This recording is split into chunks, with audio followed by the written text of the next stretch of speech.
This just shows you history, and Reuben would be some of the Florida Indians, but mainly some of the Indians that are in the islands, and some of them in Quito, Ecuador, because they're in Quito, Ecuador, speaking to the tribe of Reuben. So some of the Ecuadorian natives are the tribe of Reuben, and some of them are spread in the islands also in the Pacific. This history I'm going to show you on that, either in this tape later on or maybe in tape 2. Another book goes into that. Okay? I want to go into Tzvetan Todorov, Russian, Conquest of America. Okay, this is page here. Let me read this part. Page 22. De las Casas, this is the full name of this guy. De las Casas reports. This is a missionary. Whatever the reasons for this opinion, it was reading Toscanelli and the prophecies of Ezra, that by crossing the ocean beyond the island of Hero, after traversing a distance of 750 leagues more or less, he would end by discovering the land. So it's just showing you they were going into Ezra's. I want to bring this point out that Columbus and these guys were dealing with the book of Ezra's, trying to find the 12 tribes of Israel. Okay? Let's go to page 210. The Aztecs are none other than one of the lost tribes of Israel. The first chapter of this history opens with this assertion: because of their nature, we could almost affirm that they are Jews and Hebrew people. And I believe that I would not be committing a great error if I were to state this fact, considering their way of life, their ceremonies, their rites, superstitions, and their omens and false dealings so related to the characteristics of those of the Jews. Another proof: Aztecs, who are the Mayan, who are the Mexicans, who the tribe of Issachar, are Israelites. Okay. African presence in early or ancient America. This is what this table is about. The not African presence, but the Israelite Jew presence in ancient America. They came before Columbus by Ivan Van Sertima. See, a lot of these black scholars go into the people of America and around the world, but they never mention anything about the black Israelites. That's why I know the white man had done a good job in keeping this knowledge from us, even acknowledging the history of the Jews, black Jews around the world, and about the Indians being Israelites. But these are in Ecuador, as we see right here. These are visitors to the people of South America, and how Africans came here, how black Jews came here, Carthaginians who were black Jews came here, and this place was already known by people for thousands of years. Columbus didn't discover a damn thing. I'm just putting it straight up, okay? But they try to exalt him like he discovered the land and the Indians didn't do nothing. The Indians discovered this land. Who were the Israelites? The Israelites were here. They discovered this land. Then other nations came. As we read in Ezra, the 10 tribes went to a land where never mankind dwelt.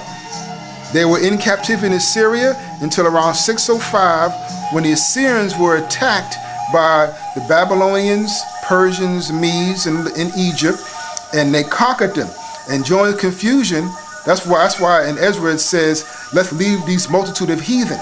So during the confusion, they got in the ships and left and came over here. And that was around 605. So 605 up until 1492, the Indians have been here over 2,000 years already. A lot of the history goes back to that time, and all of the mysticism about their history, about the Anasazi coming here and their ancient peoples that they spoke about.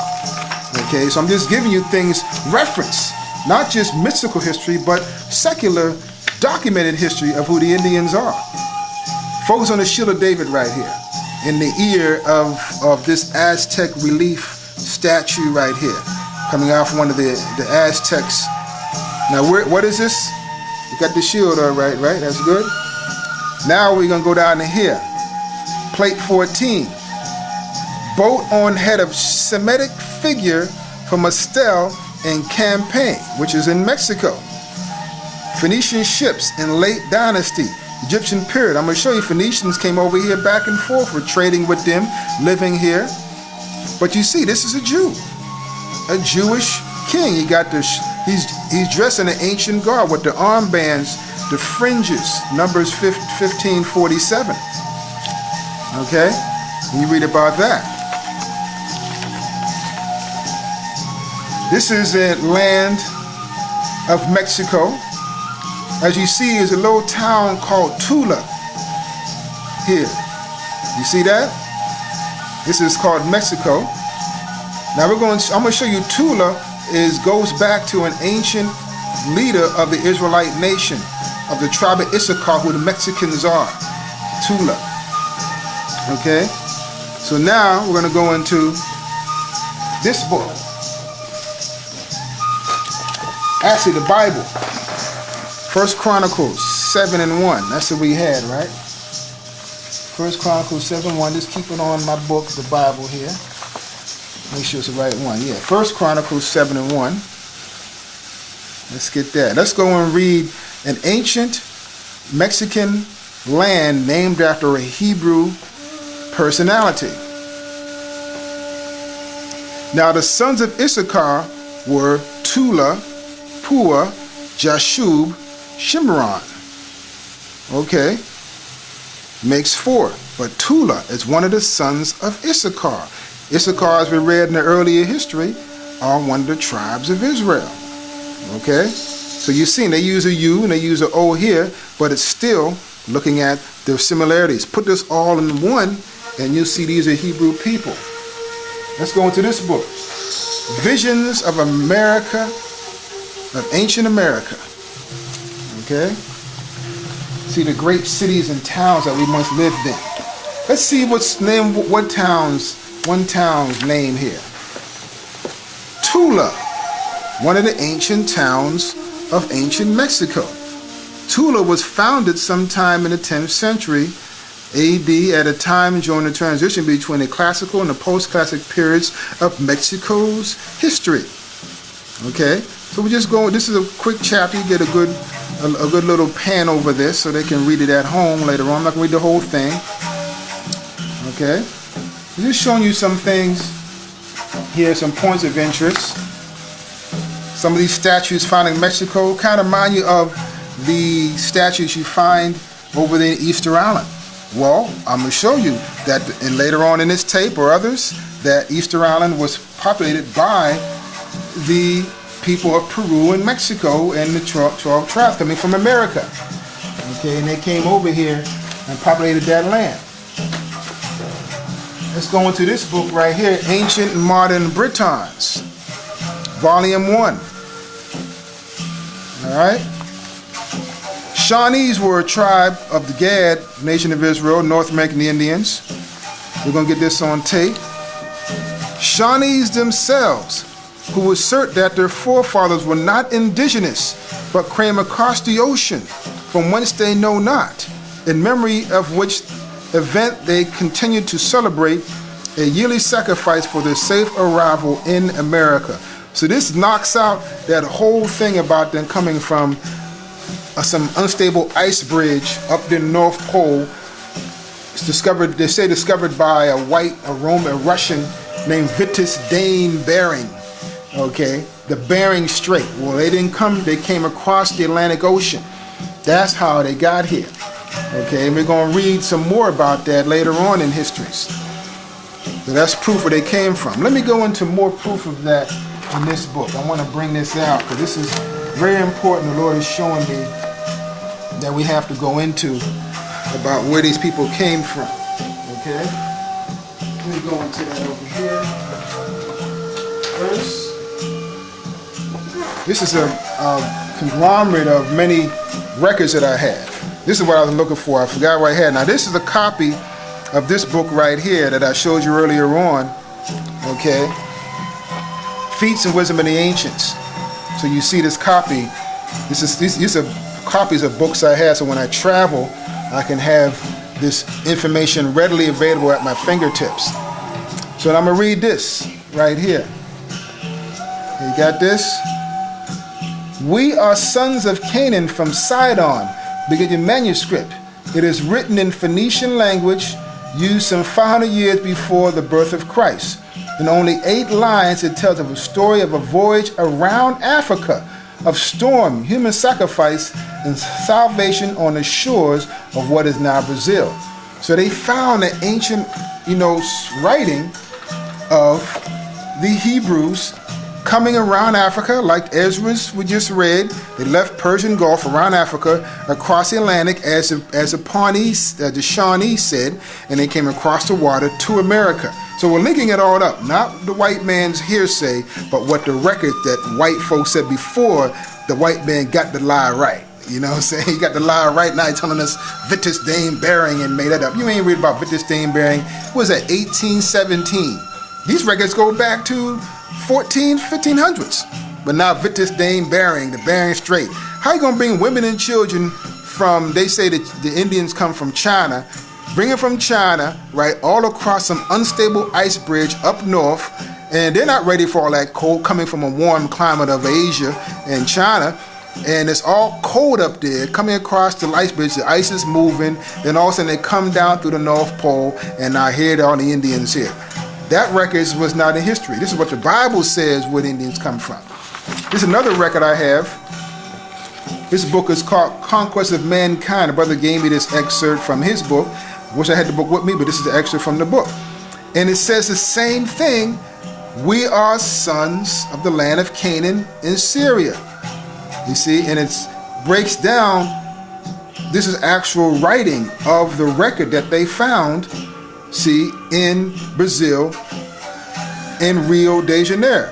Phoenician inscription discovered near Rio de Janeiro, which is near Brazil.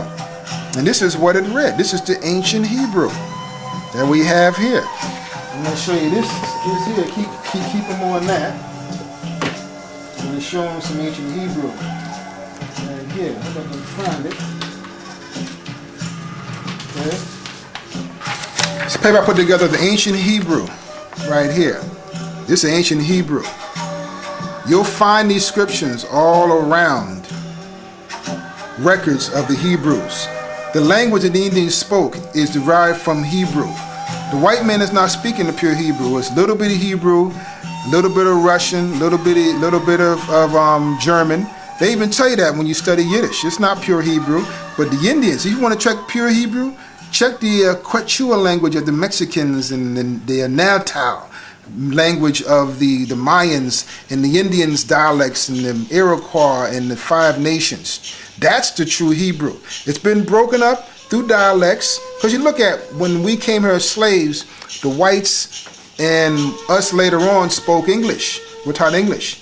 But now, 20 years later, we're still speaking English, but it's different dialects throughout the lands that we've migrated to in America. You got the New York accent, you got the California accent, the down south accent. So the same with the Indian language. When they came here in the 10 tribes in around 605 BC, what happened? The Hebrew went off into different dialects, but all is come from the Hebrew.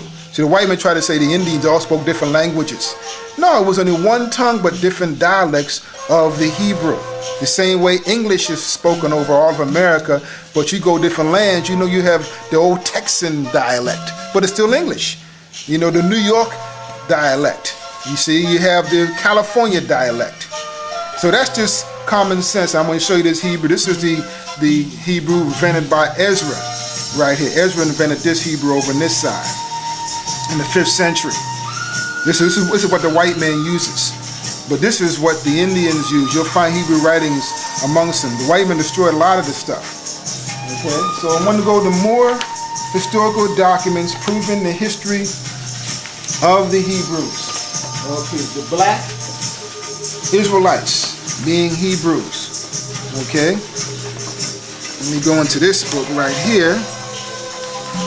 Got a lot of stuff. I'm trying to get it all to you as clearly as I can. Name of this book is Mysteries of the Ancient Americas. Okay, who wrote this book? Reader's Digest. Okay, right here, get that in the light. Okay, let's go here. Page 34. painter of the Mandan. This is George Catlin. He's a very good artist, but he paints the Indians at the time. He did many paintings. Get the picture of him over here. Many good paintings. Nice little close-up of these that George Catlin did of the Indians. He reported the Mandan, revered. Okay, this is paintings. But this white man, what did he say about the people that he painted? Catlin wrote that the horned headdress of chief forebears resembled Old Testament Hebrew regalia. Here's George Catlin. Got him? And here's the Hebrew Israelite Jew forebears. Why would he say Hebrew regalia, meaning royal clothes, the fringes, right? The headdress. That's how the Hebrews look. We had all kinds of dress. When you read Songs of Solomon 1:10 and Exodus 36 and 38, you'll read the Hebrews did not dress in black clothes and black hats all the time. That was something that was white men adopted as a derogatory dress that the black Jews were made to wear in ancient Germany when we ruled there. And the Christian Israelites wanted to downgrade the Jewish Israelites, who they figured killed Christ. So the Christian Israelites made the black Jewish Israelites wear black clothes. Now the white man has taken this derogatory style of dress that black Jews wore in Germany, and as a badge of Jewishness, which is just ridiculous because it's not in the Bible. What else does George Catlin say about the Israelites that he was painting? He reported that they believed themselves to be the first people created on earth and was certain that they had imperfect knowledge of the great biblical flood, the fall of Adam and Eve, and the appearance and death of a Savior. Deep. Let's get some more out of this book. Okay? No such precise location has been marked out as a landing place for the 10 tribes of Israel, but as the author of the volume about early travelers and seafarers has pointed out with some exasperation, their presumed migrations crisscrossed the globe, virtually all the peoples of the earth. They have been identified at one point or another with the vanishing descendants of the tribes that rebelled against the rule of Solomon's son Rehoboam. See, that history goes back in 2 Kings. They go into it. According to Bible history, only those 2 tribes that remained loyal to the king, the tribes of Judah and Benjamin, survived the various invasions, conquests, and massacres that plagued the ancient Middle East. The other 10 tribes were carried off by the Assyrians in the second half of the 8th century BC. The Old Testament mentions the fate of these unfortunate tribes for the last time in 2 Kings 17:23. So was Israel carried away out of their own land to Assyria unto this day. This loss was not easily accepted. At times of intensified persecution, surviving Jews were likely to take up rumors of a great growing Jewish empire somewhere in the east. So this goes into 2 Kings and Ezra's Jewish ancestors. In 1650, one answer was published, The Hope of Israel, by Manasseh ben Israel, rabbi in Amsterdam. He told of a Spanish Jewish traveler, Antonio de Montesinos, whose Indian guide on a South American trip greeted him with Shema Israel, Hero Israel. Furthermore, the guide reported that there are many of the same that many people of the same origin were living in the highlands near Quito, Ecuador. Manasseh declared a volume of his work to the English Parliament in the hope that the Jews would be remitted to that land. Biblical prophecy was deeply involved in the rabbi's motive, for he believed that the Messiah would not come until the Jews were scattered to all ends of the earth. Oliver Cromwell received Manasseh in England and discussed his views. Take another one. Now, we just read this in the other book I just read earlier. This is another scholar bringing out the history that they research. People research and they write this stuff down in books. You see? Look at this. Nearly half of Adair's book was reprinted by the passionately convinced Kingsborough. So this tells you he read Adair's book, which I just showed you earlier on. Okay? Numerous parallels were put forth in a book written in the 18th century by James Adair, a trader in Indian territories for at least 40 years. He chanced he heard among the Choctaw and the Chickasaw and other neighbors, he found the name Jehovah or Yahweh. According to Adair, the Indians' praise for dead or lost, right here, also meant gone to Canaan. And the word for winter, Korah, you see, was borrowed and changed from the Hebrew. He reported that when the Indians met at night to gladden and unite their hearts before Yahweh, they sang over and over the Hebrew word for Messiah. He also saw Hebrew influence in the ritual oath of witnesses before an Indian judge. I have told you the naked truth. You see? Lord Kingsborough was convinced that the Indians of Mexico were direct descendants of from Israel's 10 tribes. As proof, he spent his fortune on reproducing volumes of Aztec codices that he claimed illustrated biblical events. The two reproduced here are said to represent the story of Adam and Eve left and a primordial deluge above. You can take a look at these. These are actual records that he produced. This Adam and Eve. You see? And they probably whitewashed this. He probably made him black, but since he's a white man, he thinks things are white. But as you see, brown-skinned Aztecs, they had the records of Adam and Eve. And I'm pretty sure the Mexicans made this stuff brown-skinned people. Like over here. Here's the flood. Okay, stylized by the Mexicans from Mexico. Alright, got a good picture of that.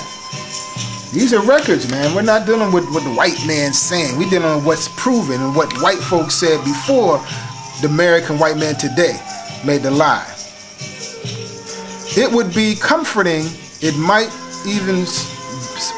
even be inspiring if someone could prove that among the white Indians of Americas there coursed the blood of the tribes of Reuben, Gad, Ephraim, Zebulun, Simeon, Dan, Asher, Manasseh, Naphtali, and Issachar.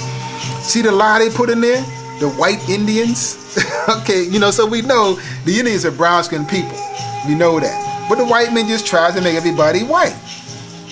So we just have to see the lie from the truth. Okay? It's perhaps more coincidence that both Mexican, Peruvian legends, right, hinted that their national deities might return someday, much as Christ had promised to do.